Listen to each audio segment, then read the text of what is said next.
Julius Caesar by William Shakespeare. Shakespeare is widely regarded as one of the most authoritative dramatists in the English language. He wrote many plays during the reign of Queen Elizabeth I and King James I. These plays were performed at the Globe Theatre by Shakespeare's playing company called the Lord Chamberlain's Men, later known as the King Men. Shakespearean plays are broadly classified as comedies, histories, and tragedies. Julius Caesar is a tragedy play written by Shakespeare in 1599. It is based on the conspiracy and assassination of the Roman general Julius Caesar and the subsequent defeat of his conspirators.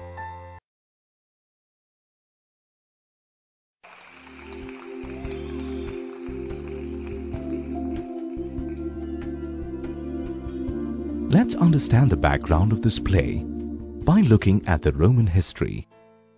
In Rome, the first triumvirate, as the name suggests, was a political regime shared between three powerful individuals, namely Pompey the Great, Marcus Licinius Crassus, and Julius Caesar. After the death of Crassus in 53 BC, Julius Caesar and Pompey the Great developed differences and fought a battle which Pompey lost. Pompey tried to escape to Egypt but was assassinated. Later on, Pompey's sons wanted to avenge the death of their father and overthrow Caesar. However, in the Battle of Munda in 45th century BC, Caesar defeated Pompey's sons and returned triumphant to Rome, and that's where the play Julius Caesar opens. Let's now take a look at Act 1, Scene 2, given in the textbook, and understand the important speeches. The first two acts of the play depict that the popularity of the triumphant Caesar has grown amongst the masses. He is offered the crown by Mark Antony, his close friend and military commander. However, Caesar refuses to be the king. Jealous with his growing power, another senator, Cassius, feels that Caesar would become an authoritarian king. Therefore, he hatches a conspiracy to kill him.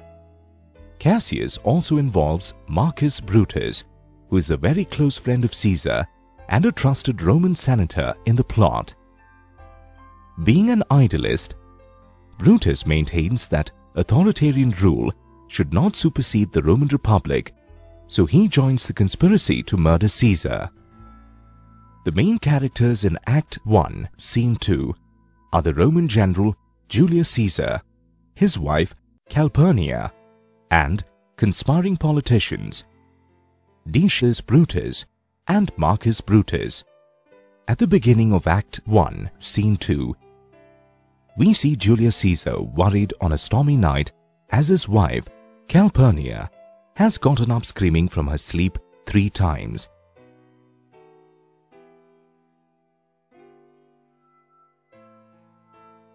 Caesar sends a servant to the priest to offer a sacrifice and asks him to come back and tell him the results. Thereafter, we see Calpurnia and Julius Caesar engaged in an important conversation.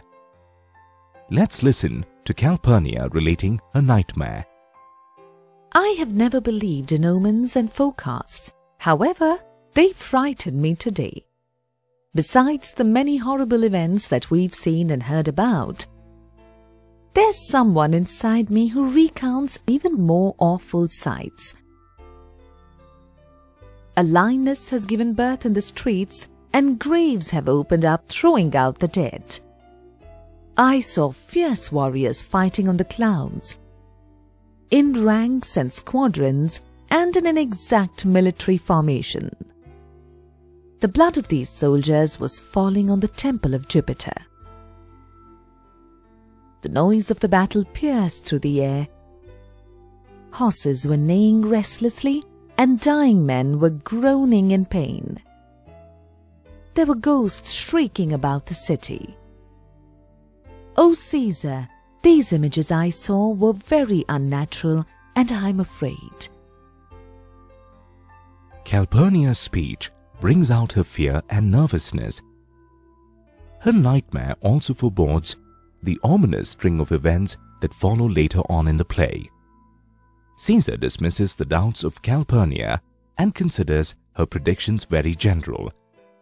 To prove her point, Calpurnia says that when beggars die, no comets appear in the sky. However, heaven itself indicates the death of princes through the sudden appearances of meteors and comets.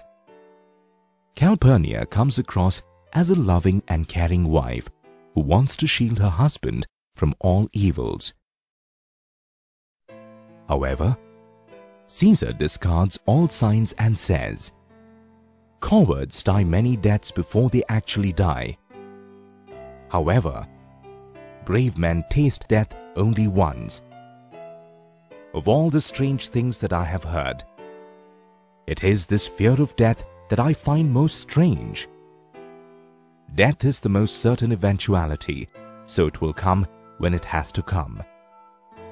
This speech shows Caesar to be very rational and fearless, although there is a hint of arrogance as well.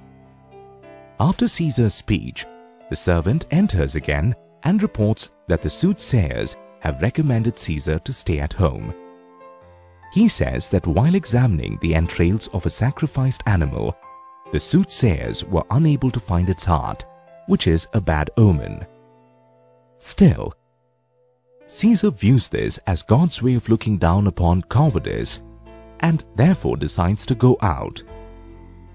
Notice that in Act 1, Caesar often refers to himself in the third person, especially when he talks about his lack of fear. This highlights that he lives the persona of mighty and fearless Caesar even in his private life. It also indicates lack of humility. Calpurnia observes that Caesar's wisdom has been consumed by his confidence. Still fearing an outward event, she begs him to send a word to his friend Mark Antony to the Senate that Caesar is not well. After much request, Caesar relents. In a while, another conspiring senator, Decius Brutus, comes to fetch Caesar to the Senate. Caesar expresses his inability to come, citing Calpurnia's dream as the reason. Let's look at Caesar's dialogue at this point. He says, "Tonight she dreamt and saw my statue, which was like a fountain sprouting blood, and many brave Romans came and were washing their hands in it." Caesar cites this dream as the reason behind his decision to stay at home.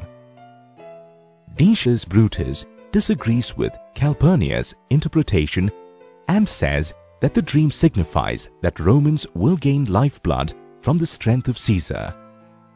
Great men will come and soak their handkerchiefs in his blood, which will provide as color for the coat of arms, mementos and badges of service. In this way, Decius Brutus flatters Caesar and convinces him to come to the Senate, where he is to be crowned.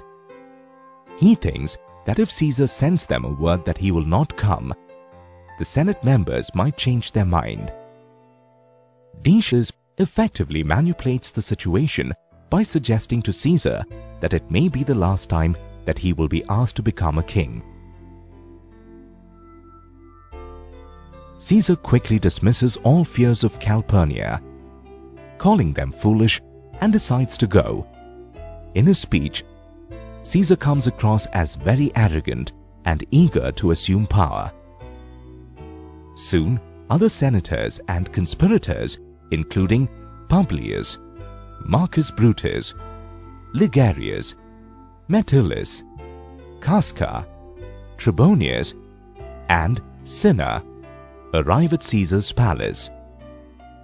Caesar invites the senators and says, "Good friends, come in and have some wine with me." then we like friends will go together straight away. At the end of Act 1, Scene 2, we see Marcus Brutus, another conspiring senator, talking to himself alone. Reflecting upon Caesar's notions of friendship, he says, "O Caesar, Brutus's heart grieves to think that everyone who seems like a friend is not actually a friend." This dialogue brings out the internal conflict in Brutus's character, who is a friend of Caesar, as well as a conspirator in his assassination as well. Act 1, Scene 2 brings the dramatic irony in the play, as the reader knows that Julius Caesar is being driven to his death by the conspirators. However, oblivious of the conspiracy and dismissive of all fears, Caesar is adamant on going to the Senate. Therefore, Act 1, Scene 2 also prepares the reader for the impending assassination which takes place in Act 2,